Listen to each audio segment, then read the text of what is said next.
महाराष्ट्र और मध्य प्रदेश की सीमा पर अंबेगांव इलाके में गांजे की खेती पर शीरपुर तालुका पुलिस ने कार्रवाई की है।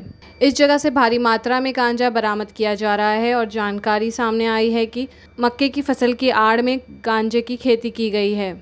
पुलिस ने 3 एकड़ इलाके से 2 करोड़ 20 लाख रुपए कीमत का 11,000 किलो गांजा जब्त किया है और इस गांजे की गिनती शीरपुर तालुका पुलिस ने पूरी कर ली है। धुले जिले की शीरपुर तालुका पुलिस ने 2 करोड़ 20 लाख रुपए का गांजा जब्त किया है। यहाँ के पुलिस इंस्पेक्टर जयपाल ने जानकारी दी है कि शीरपुर तालुका पुलिस और पड़कल को सूचना मिली थी कि कैलाश भाव सिंह पावरा ने शीरपुर तालुका के अंबेगांव शिवपुरा के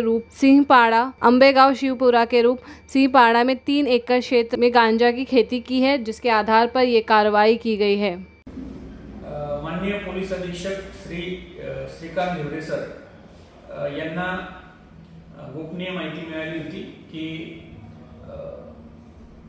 शीरपुर तालुका पोलीस स्टेशन हद्दीतील आंबे या गावात जवळ वन जमिनीमध्ये मोठ्या प्रमाणात गांजा या अंमली पदार्थाची लागवड करण्यात आलेली आहे।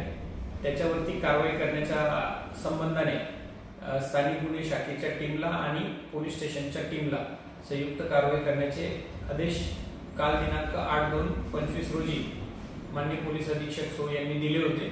त्यावरून कालपासून काल दिवसभर आणि आज संध्याकाळपर्यंत ही कारवाई सुरू होती।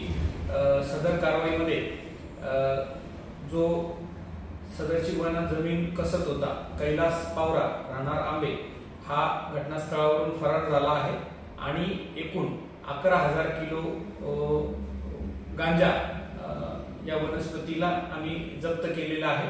त्याची बाजारभावाप्रमाणे किंमत 2 करोड़ 20 लाख रुपए इतकी आहे। साबिर शेख, 3D न्यूज़, धुले।